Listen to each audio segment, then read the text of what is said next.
கவித்தமா சொன்ன மகான் பாரதிராஜா போயிட்டாரு. அதே கிராமத்து கதைகளை அகாடமிக்கா சொன்ன மனுஷன் இன்னொரு பாக்யராஜ் பிறக்கிறதுக்கு வாய்ப்பு. 73 பெரிய வயசு ஐயா, 73 பெரிய வயசா? என்னை விட 22 வயசு சின்ன பையன், 12 வயசு சின்ன பையன்பா. தாங்கவே முடியல. அவர் ஆத்மா சாந்தி அடையும்.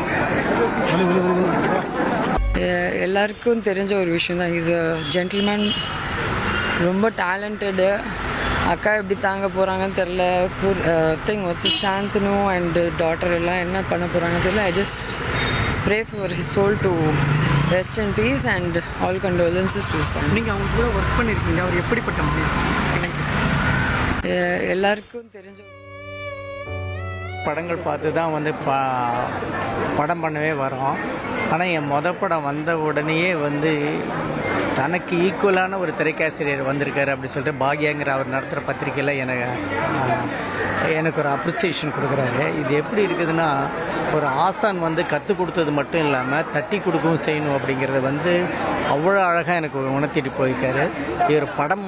இவரோட படம் மூலமாக மட்டும் இல்லை, இவரோட வாழ்க்கை மூலமாக நிறைய விஷயங்கள் எனக்கு சொல்லி கொடுத்துருக்காரு.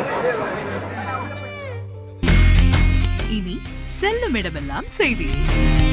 தந்தி டிவியின் வாட்ஸ்அப் சேனலை ஃபாலோ பண்ணினா செல்ல இருக்கும் இடமெல்லாம் செய்தி. இதோ QR கோட், இப்பவே ஸ்கேன் பண்ணுங்க, ஃபாலோ பண்ணுங்க.